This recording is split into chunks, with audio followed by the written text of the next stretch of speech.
Let's get started. We are on page 287. We are at the beginning of chapter 13, the final chapter in the Sefer.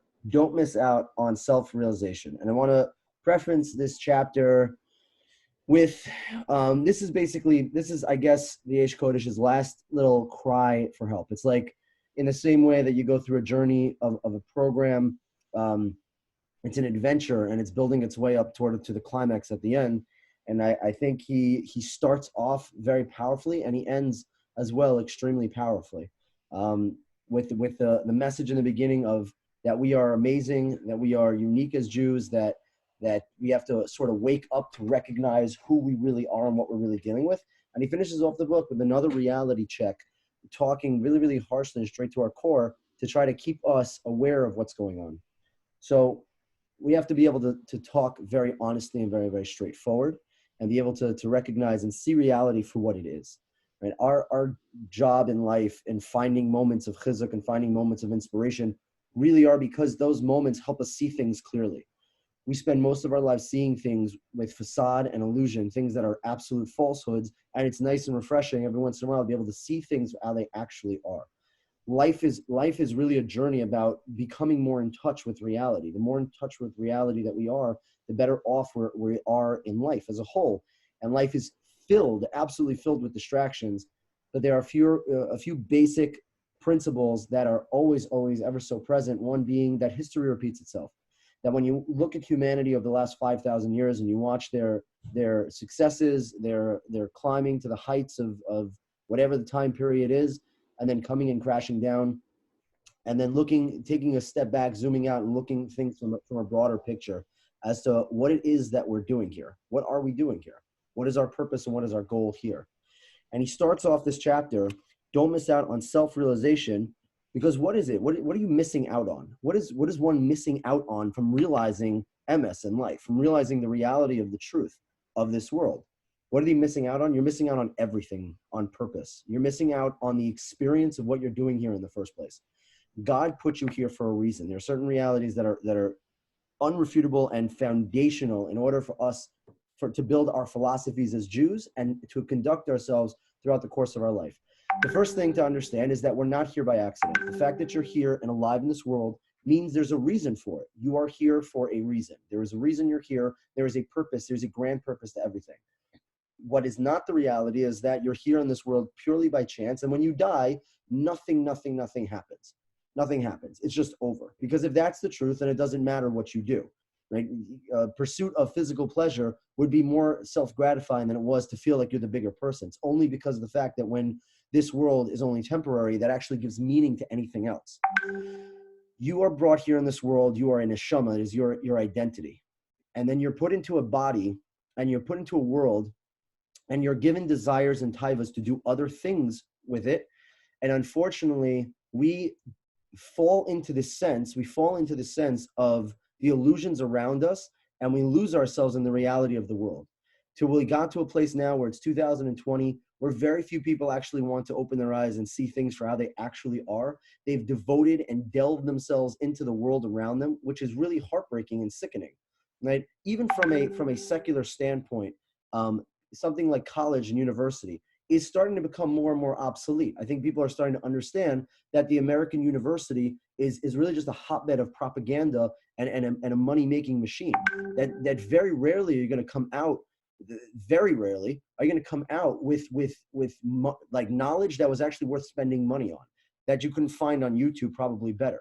Right? You have very immoral, unqualified people to teach you about the ways of life, and it's sad and it's pathetic.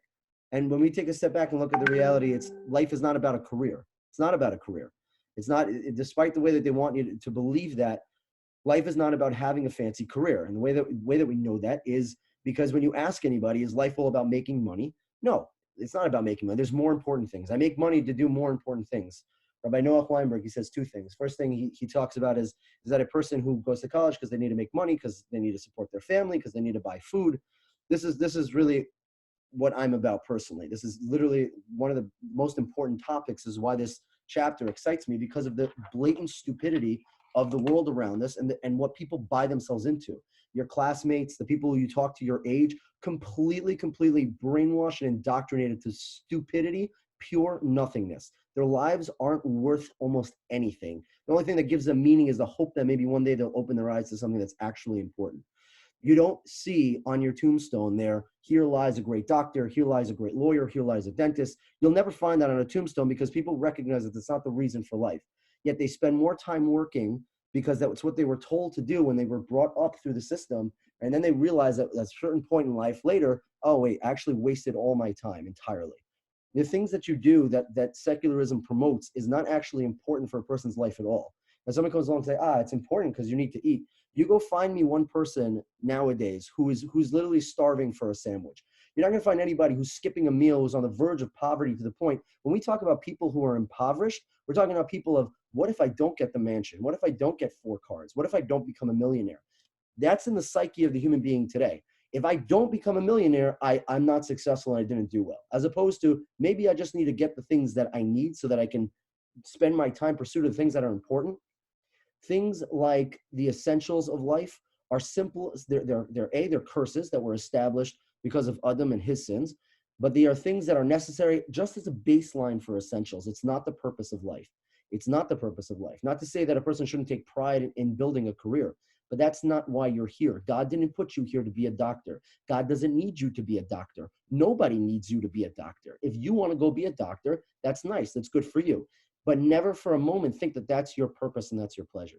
That we live in a society that has completely corrupted life and the meaning of life. Rav Noach Weinberg says that every person has an intrinsic need to matter, to understand their purpose. So rather than find out what their actual purpose is, which is everything we talked about in chapter 1, they create a facade, an illusion. What they do is distract themselves with stupidities like the pursuit of financial success and secular academics becomes the new God. Now, for everybody else who doesn't have God in their life, right? Social justice warriors, they devote their life to being these freedom fighters who are fighting for some made-up BS cause. That people need to distract themselves, and they'll find anything in the world to distract themselves in order to not actually have to face what their purpose is and what they should be doing in this world. What should we be doing in this world? The pursuit of godliness. We are put here as Jews to bring godliness into this world and to be the Or Lagonim, the light on the nations, who stand for morality, for godliness in this world, to actualize and make it realized in the world who God is. We are servants of His, and that's what we're fighting for. Everything else, every single thing else is a distraction, whether it's entertainment and pleasure or it's things that you can consider admirable, things that are considered by society as worthy of spending your time with and doing. Everything has to be a means to that end and has to be focused towards what a person's purpose is. When he says don't miss out on self-realization, the worst thing in life is to live a life where you had absolutely no idea at any point what the heck you were doing here and what your purpose is. To live an entire life literally just being engulfed and indoctrinated by society, and your values and what you do with your time has all been dictated to you by all the stupid people who live in society who tell you what's important in life, is a very sad existence. When a person wakes up later in life, right, and they look back at that, it will be a tremendous source of pain.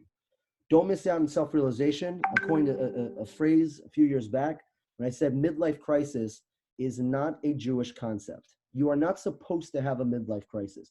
A midlife crisis, what it is that a person is born and they do whatever it is they were told to do.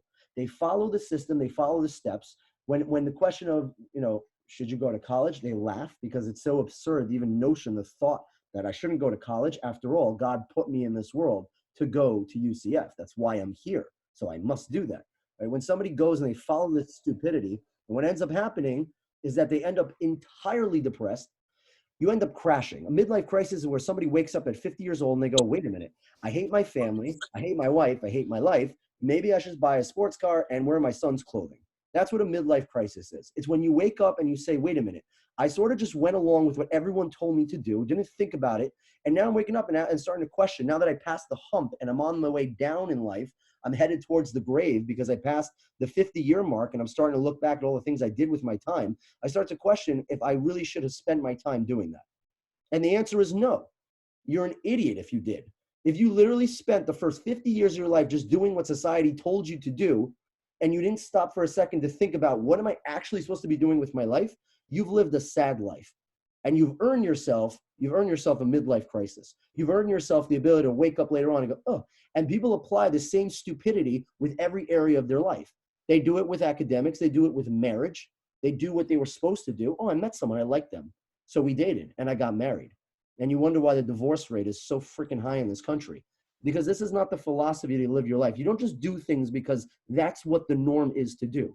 Why should you go to college? Are you kidding? Why would a Jew ever waste their time sitting in a classroom listening to some stupid anti-Semitic BS teacher over sitting in a base medrash in Israel learning Torah?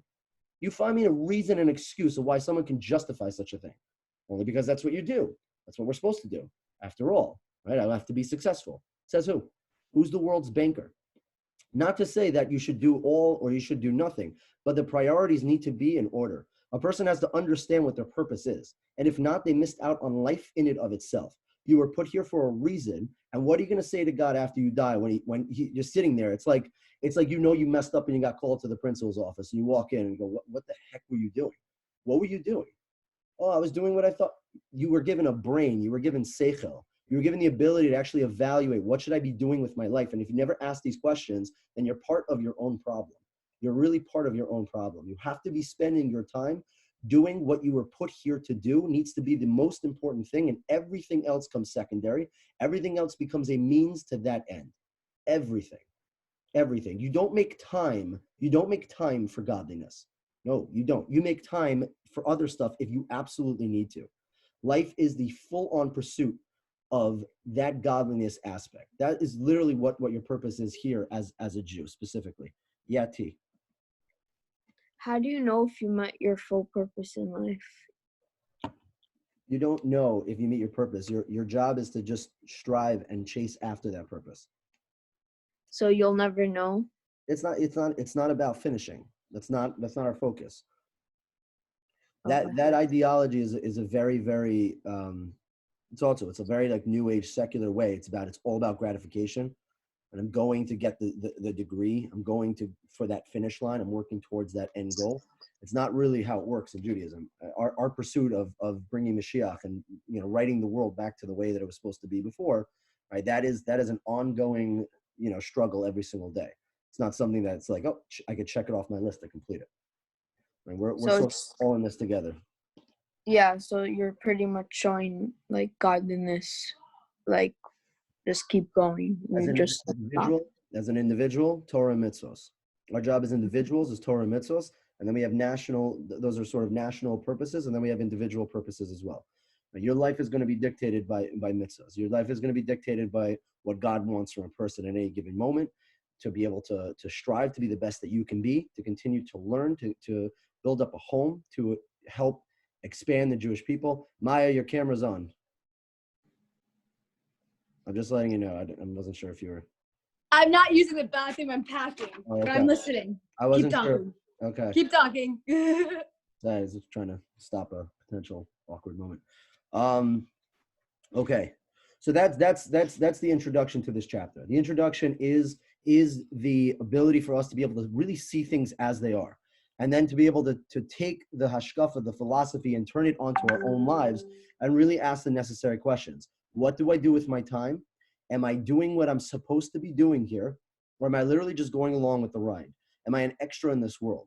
See, if you were a non-Jew, you can say, okay, I'm here in this world. I'm being a good person. I'm doing what I have to do. When you're a Jew, you are the main character of this world. You are the star of the show. The last thing you should ever do is be like everyone else. And unfortunately, we're so susceptible to our surroundings, and we're brought up in a nation that has really, really, really, really lost it. Really, really lost it. Shying away from purpose entirely. Purpose is not self-defined. It's not self-defined. We're sent here for a reason, and we need to spend the time to be able to dive into that. Now, as we said in chapter 1, it's harsh to say it, but it's so true. That if you were put here for a reason, you were given talent, skills, and ability, not only do you screw yourself over when you completely check out from your purpose, but you screw over the Jewish people, because we're counting on every single Jew to come together, have each other sixes to be able to make this world a better place and do what we have to do, what our mission here is in this world. And number 3 is you also kind of mess over God, because God created you, gave you what you have, put you on this world for a mission. And what did you do? You completely wasted your time. And that is very painful, as the words he uses, you've severed one of the legs of the heavenly throne. It's not a joke. It's not a game. It's literally like, people like to lose themselves in movies. You watch a movie and you lose yourself in it, and the story plot and the theme, and you sometimes daydream, what if you were in that situation? That's your reality. You're literally put here. You were put here by God to save the world. And every moment, every decision that you make, whether people will recognize it or not, everything that you do here, you're fighting for something that's extremely important. You're not an extra who's just going to be born and die one day. You're here literally fighting tooth and nail for a story and a picture that is so much bigger than you as an individual. And if you miss out on that, is what he's talking about. If you miss out on that, it's a very, very sad life. You are not supposed to have a midlife crisis. You're supposed to wake up and take these things seriously when you're at the right age. So let's jump in. We're on page 287. Here, the final chapter, chapter 13. There are issues for which a mild warning is suffice, and there are other things that require additional explanations and a double warning. The issue that we're about to discuss falls into the latter category. A feeble warning is insufficient. Up until now, we've mentioned it sporadically, and the time has come for greater elaboration and more detailed instruction. Like, he's saying that what we're about to talk about here is not to be taken lightly. It is something that is absolutely crucial. That it's not just an aspect of your life. We're talking about life in and of itself. You get one life to live. You get one life to live. You get 120 years on this world, and you have a very, very important job to do. And if you skip out on that because you spent your time doing other things, it's a big deal, and it requires a very, very, very stern warning. The Gemara teaches us that if a mitzvah comes our way, we should not let the opportunity slip by. It goes without saying that if one misses out on one mitzvah, it is a negative thing which one must do teshuvah. Then totally, okay, so what that idea is, right? If you have an opportunity to do a mitzvah at a certain time, like for example, it is Sukkot, and you're supposed to take the lulav and the esrog, and you don't do that, right? You have to do teshuvah. You have to make up for the lack of mitzvah that you did. Then totally missing out on one's entire self and all that he's capable of accomplishing must be so terrible that there's hardly any teshuvah one can atone for it. Saying as a whole, for one mitzvah you have to do teshuvah for, if you miss out on your entire life, every time I meet a secular Jew, and I can't judge him, but my heart breaks. As in, what are you doing? Why are you living life like you're a non-Jew? What is wrong with you? You're Jewish, for God's sakes. It drives me crazy that so many people want to run in the other direction of what they are and what they should be doing. It's like, what's wrong with you? And I do take it personal because it hurts the entire nation. It literally hurts the entire nation of what we're supposed to be doing. Right? That you put here and you're just like, are those people that say like, I do enough. I do enough. Really? You do enough? By whose standards? By your Yetzer Hara is talking because you want to be comfortable. What does that mean? I do enough. As long as Mashiach is not here, no one's doing enough. No one's doing enough. And you can't get yourself off the hook for that. Especially a secular Jew who thinks it's cute because I can show up to Rosh Hashanah and Yom Kippur once a year and I've done my due diligence. I could check it off the box. It's like, what are you doing? You have absolutely no idea what's going on, and you're wasting your entire life. You're passing up on the entire mitzvah because the only thing a person really has the responsibility for is their own free will actions. And what are you doing with your life? What is your life worth if you don't spend it doing what you're actually supposed to be doing? So unfortunately, there are many young people who are afflicted with this problem. I call it apathy. You can call it lazy. You can call it, I guess laziness is the desire for comfort, but apathy is pretty serious, where someone thinks like being Jewish is the same as, oh, I'm Italian and I'm Mexican and I'm Muslim and I'm Christian and I'm this and I'm that. Oh, and I'm Jewish. Right? Being Jewish it's not a nice culture thing that just because, we have gefilte fish. So we're just like different, like everyone else. We are not like everyone else. We're not like everyone else. And you can't think of yourself like everyone else because it completely trivializes what it means to be a Jew and what it is that our job is. So chapter 7, we caution you against relying on the years later, still ahead of you, on your body as yet to grow, and against hoping that your negative character traits will solve themselves once you grow up. And this is, so he's talking about character development because you want to ask, like, where do I start when I want to find my purpose? The first thing is you got to develop your character into someone who is a growth-oriented person, someone who works on their midos. That's absolutely the thing that comes first. Why? Is because you see many times people who are involved in Torah mitzvahs, and they're not particularly good people. And they do it out of habit. They don't have a genuine relationship with Hashem. They just sort of been raised that way, and they do it, and they act like scumbags. And that's totally wrong and missing the point. He's making it very, very clear that where a person starts, they have to work on their character because, believe it or not, God is an obvious choice when a person has worked on themselves. When a person cares about morality, then naturally they're going to care about the source of morality. And God is the source of morality.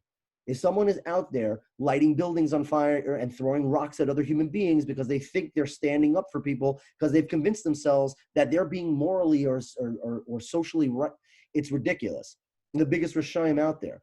God is the absolute creator of morality. God says what is right and what is wrong. When a person generally works on themselves, that is really the first steps to be able to create a meaningful connection with God by understanding what's right and what's wrong, and then those things will follow. So for the lazy person that we talked about in chapter 7, someone who says, no, it's going to happen when I get older. When I get older, they'll go away. I hear this all the time when people say, oh, in the future, I'm going to keep Shabbat. In the future, I won't have anger issues. In the future, I won't do heavy drugs. It's going to be fine, because what's going to happen, and I think they believe this, when I turn a certain age, when I turn 25 years old, magically all these things are going to disappear. And it is the stupidest thing in the entire world. It is just absolute stupidity. And if you think about it for a second, it's just like, when does that happen exactly? When does that happen? One day you wake up and it's gone on its own. But people like to do this. They say, when I'm older, I'll have the ability to do such and such, A, B, and C. Because though you may grow older in years, you, the person inside, will stay the same. And we talked about this in Lent. That you can be a 25-year-old with the emotional maturity of a 14-year-old. And you see most of it. When I love it. Going to college freshman year, why do people want to do it? Because, independence. I'm finally going to be an adult.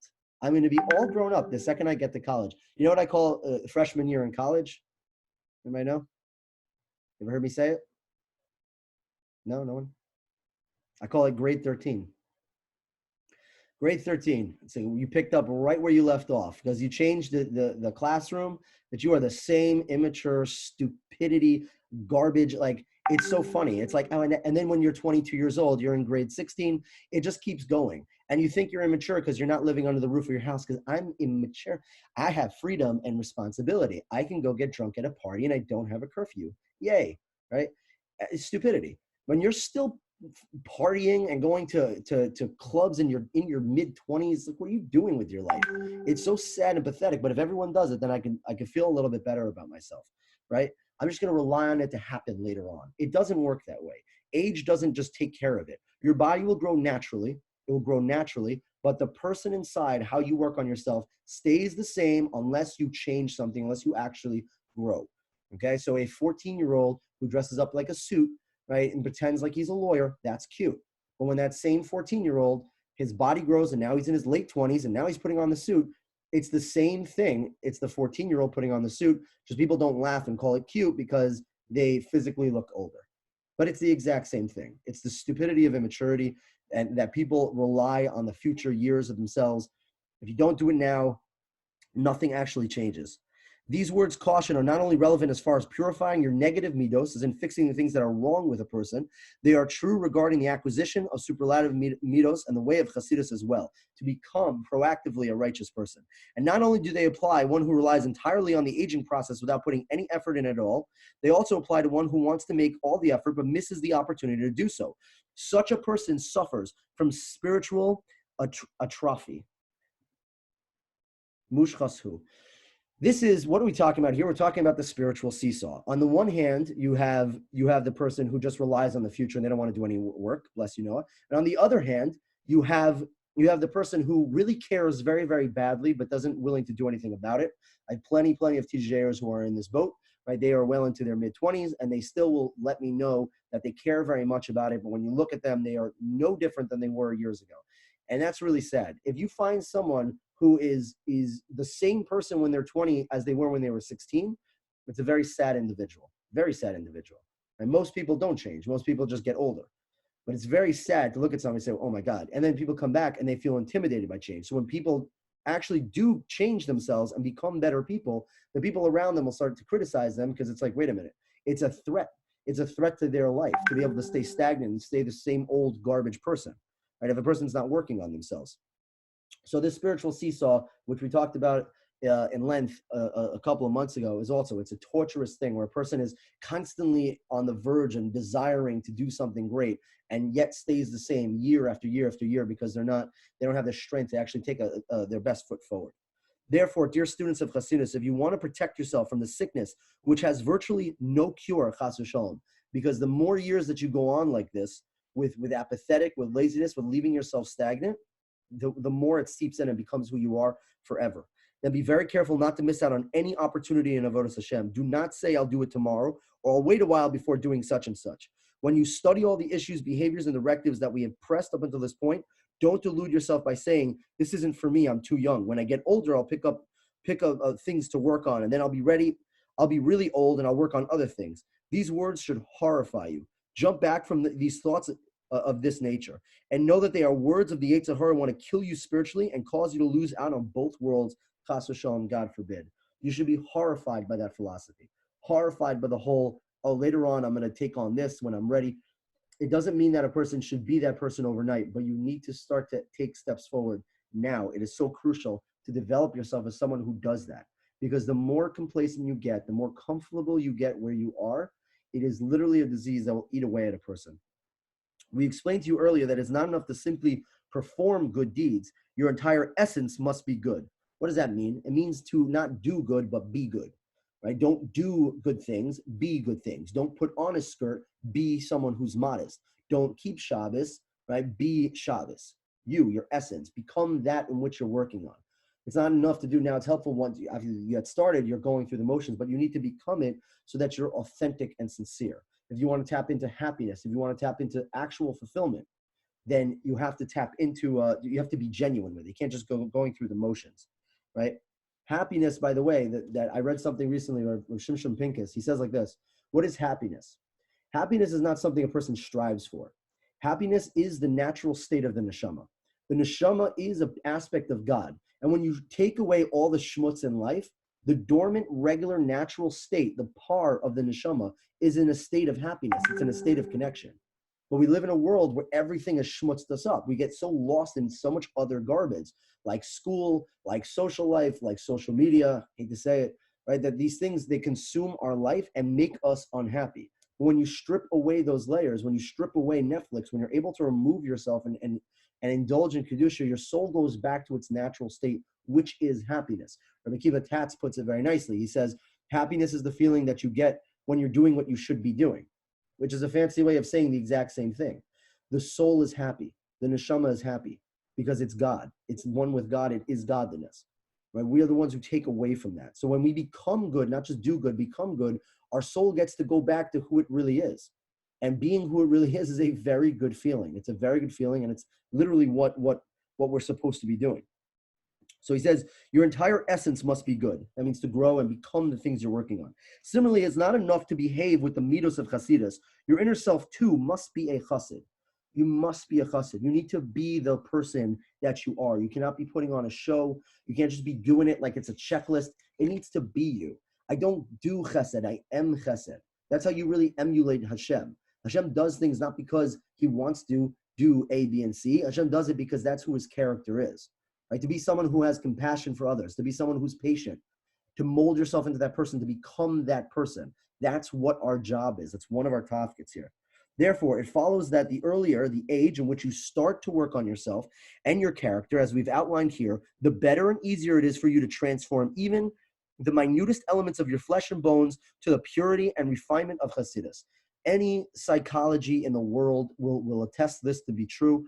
The younger a person is, the more impressionable you are, the easier it is to mold yourself and become something. It is a common sense thing, but there is ridiculous amount of psychology that stands by this. We have certain milestones for even the basic motor skills of what a person should learn in terms of speaking, in terms of crawling when you're really young, in terms of reading comprehension. There are certain milestones where the mind develops where it needs to be developed at a certain point. Why? Because if you miss out on that, right? We have the what's her name? She was the forgot her name. She was locked in the basement for the first like 12 years of her life. She was what is it called? The term, a something child. I don't know, whatever. Jeannie Gray, I think her name is, whatever. Anyway, a girl who was like locked in a closet like her entire life, and she never learned to walk or speak. They were not able to teach her the basic skills after the fact because she already passed the cognitive development of her brain was past the stage where it should ever be able to catch up and be normal again. This is how it works when you're young. The younger you are, the more you're able to mold and develop. Now, when they say the youth is wasted on the young, which is a famous Peter Pan line over there, what does it mean youth is wasted on the young? It means that when a person gets older, they realize the value of being young. They realize the value, but by that time, it's too late. Because that special gift of being young, what do we define that as? Meaning you can mold yourself and become anything that you want to be. You can literally direct. We say one of the brachas that we say that, bless you Hashem for aligning our footsteps of man. Yeah,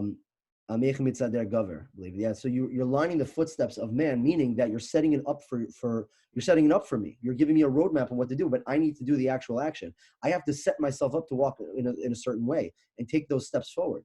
I need to do that. If I don't do that, I'm really, really messing myself over because I can't go back and do it. This is one of the reasons why I chose to work in high school Kiruv and not college Kiruv, because the younger a person is, right, too young, younger than high school, I feel like the mind's not developed enough to even grasp concepts like this.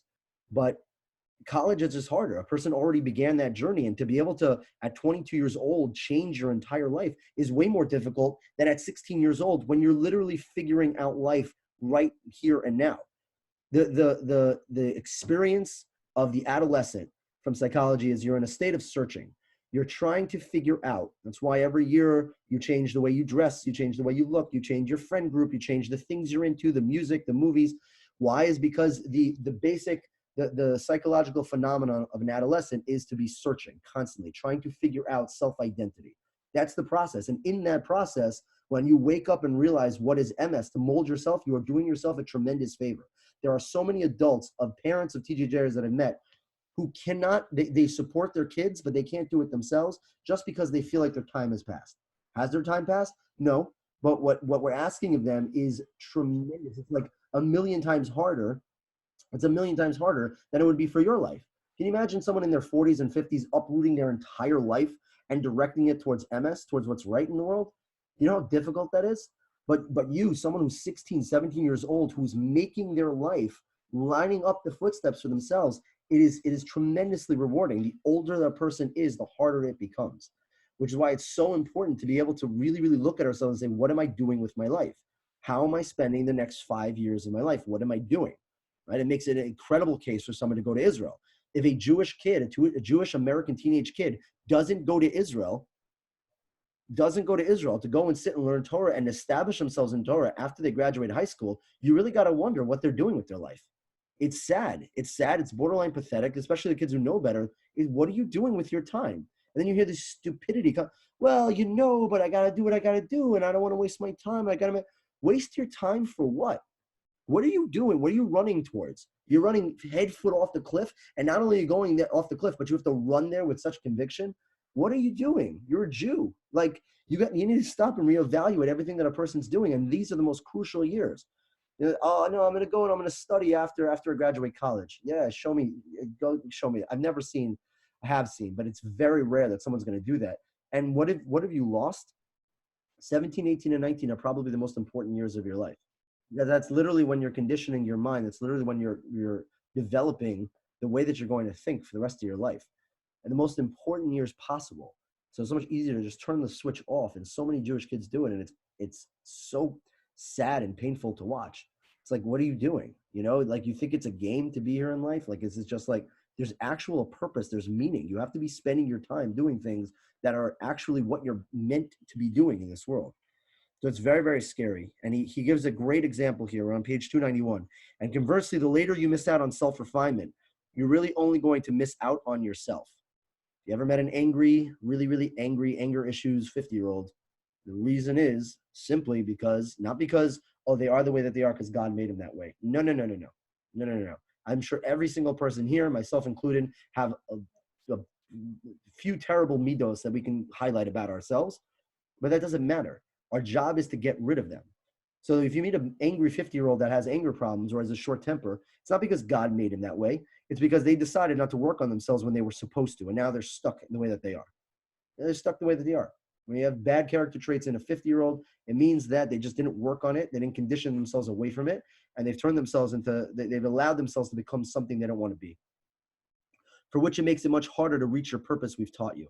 You know that if someone bends a child's limb and holds it in a position, for example, tying one's arm behind their back, the limb will remain in a bent position even after it's been released. But an adult's limb will go right back to the way that it was. Don't try this at home, but this is true as well, right? If you take a child, a little kid, you can mold them. If you tie their arm behind their back for years, it will grow crooked. But if you do that to an adult, even for years, it will go back to the way that it was. It might be sore, but it will snap back. Okay, we are literally wet cement. You are wet cement. You are in a ceramics class. You ever done pottery? You are literally in the process of molding who you're going to be for the rest of your life. And that is so important. It's so commonsensical. That is so important. That is the most important thing you could be doing with your time. Why would you be spending more time doing anything else? Okay, I have to go to school. I get that. Okay, the government mandates me. My parents have mandated me. Great. But you don't spend 5 minutes a day thinking about this stuff. You don't spend a significant amount of time trying to recognize that you literally, the wheel is spinning and the cement is starting to harden, and it's hardening as something, and you don't partake in that process at all. You just become the person you become, and there's no thought to it whatsoever. You just end up that way. I can't think of a more scary thing in life. What is wrong with people your age, and why don't they take it more seriously? There's a reason why society is on a decline. You find that people are just they're messes. They're messes, and it's a reflection in their character.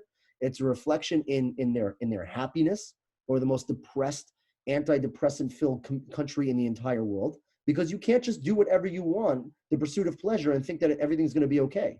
Divorce is rampant. Oh, you mean you can't function in a relationship? Of course you can't function. How can you function in a relationship when you don't even know yourself? Who says you were supposed to marry that person? You don't even know yourself. You never spent any time developing yourself. And you get what you get in life.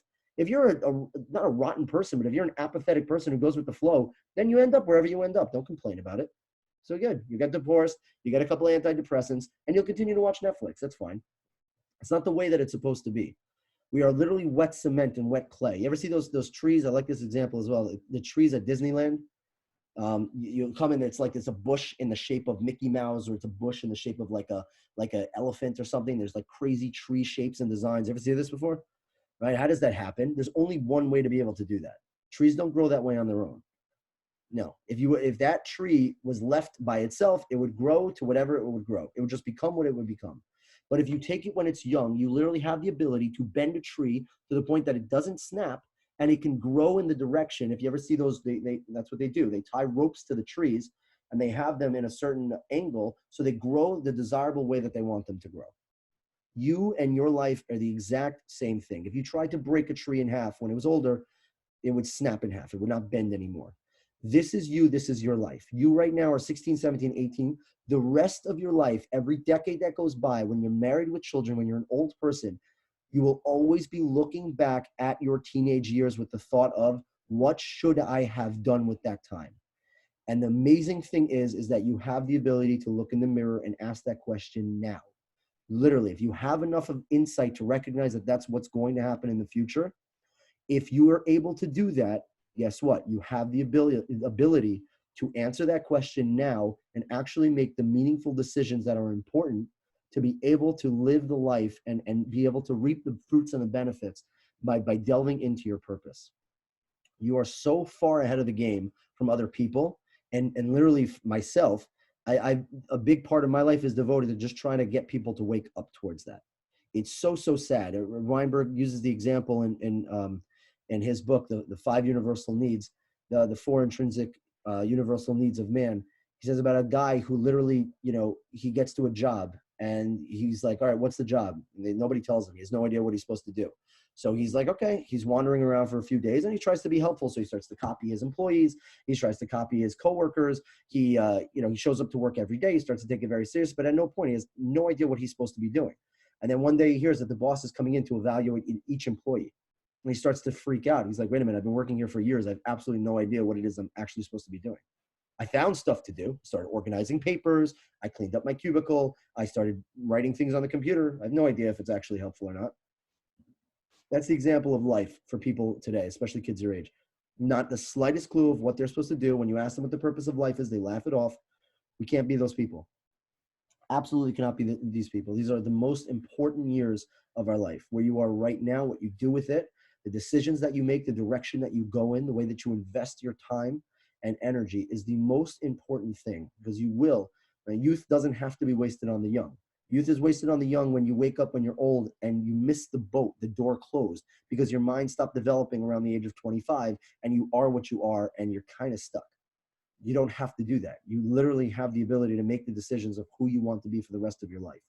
And God has literally laid it out for you exactly what he wants from you, to work on yourself, to try to become the best person you can be, to improve your good character traits and remove the negative character traits, to work slowly to start to build a life that is filled with Torah and mitzvahs, to actually fulfill your tafkid, your purpose in life.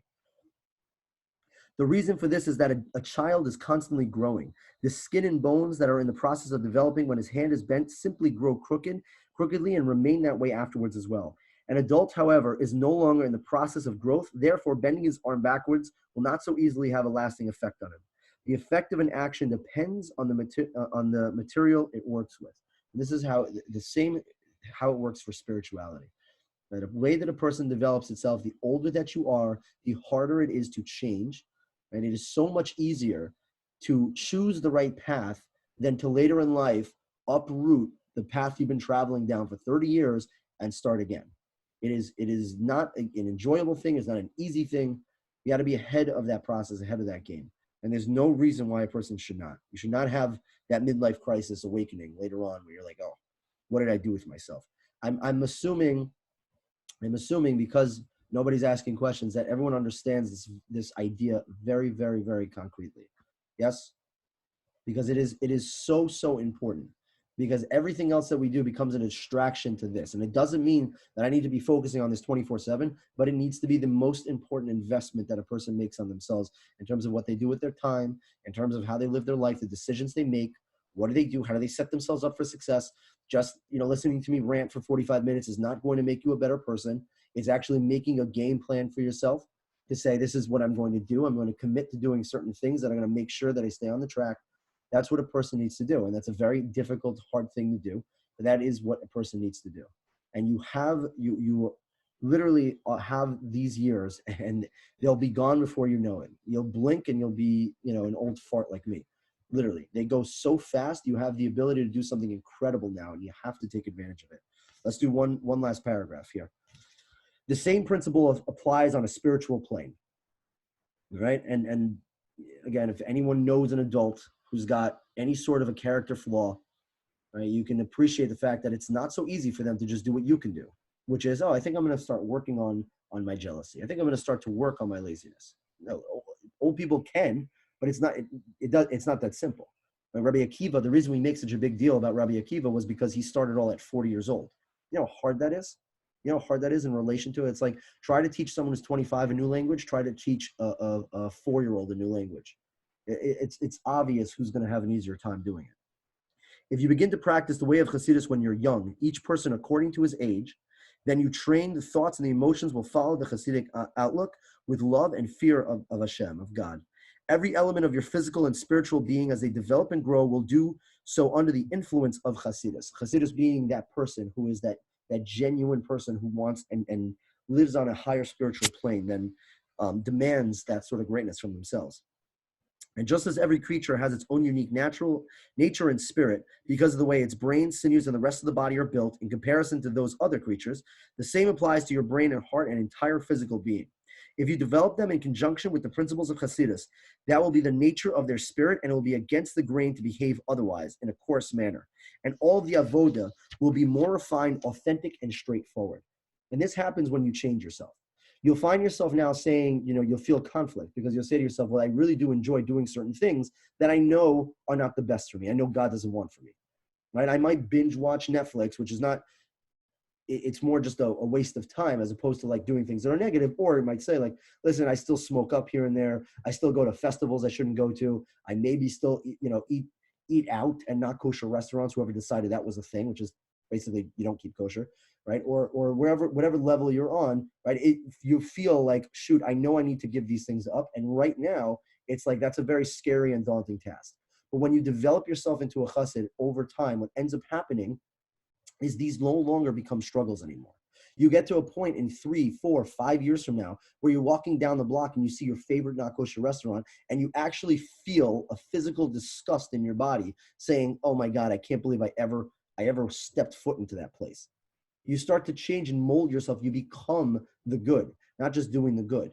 The process of working on yourself now means going through the difficult things of trying to refrain from speaking lashon hara, trying not to be judgmental to people who it's very hard to not be judgmental. I felt bad last night. I was saying things that I shouldn't have said. And in my head, as like I'm saying certain things, I'm like, I shouldn't be thinking that way. And I know I don't even know why I was saying it, but I felt bad afterwards. Right? You can't judge people. You have to really, really get to a place and it will happen. The more that you work on yourself and you go through the hard things, you become authentic. You start to mold yourself into the person you want to be, into a chassid. Someone who works around with purity, with kedusha. God is in every aspect of their life, not just when I'm davening, when I'm learning, when I'm doing a specific mitzvah, when I'm at the Shabbat table. No, God is walking with me when I walk down the street, when I go to Publix, when I go to the mall. God is always with me because I'm walking with God. I'm turning myself into the righteous person that I want to be. And it happens. The hard work happens now, and the manifestation of your hard work will happen down the road. I promise you. It is a beautiful, beautiful, beautiful process. and it's important because you get one life to live. One life to live. Do not make the mistake of going with the flow, which is the most dangerous way to live life, is just going with the flow and seeing what happens. That tree is going to grow. The cement's going to harden in whichever shape it started off in. Not in whatever shape it started off with. Outside influences are going to mold who you are. You're going to become a product of your society. And if you become a product of this society in the United States in 2020, you're going to have a very sad life. You're going to have a very, very sad life. Just wait. When you're an adult, look at the average person your age. You're going to be horrified. You're going to be horrified. So when someone's wet clay, we're going to take them and throw them into a university where they're surrounded by people who are awful human beings. It's a scary situation. So I'm going to, I try to do whatever I can to try to prevent that. But this is the message. It's something that I think is common sense to everyone here, because I think everyone here already is at a level where they understand this to be the reality. And it's just about actualizing. It's keeping it on our sleeves and making sure we remind ourselves what we're fighting for every single day. Every single day, because routine can take away our passion. It can take away our excitement. It can take away our purpose. We have to remind ourselves what we're doing here. Life's not a joke. You get one life to live. We got to do the best that we can to work on ourselves to become the people we want to become and actually fulfill our purpose, the reason why we were put here in life in the first place. Any questions on this chapter so far? My assumption is correct that everybody here understands fully, right, what we're talking about here and its importance. Okay, this chapter is like a chizuk. It's like a pick-me-up. It's like his last cry, his last plea towards the end to just keep in mind everything we learned up into this part. As in the practical application was in all the other chapters, but this is really the ikar. This is the reason, we do what we do. The reason, for it all, ultimately. Okay.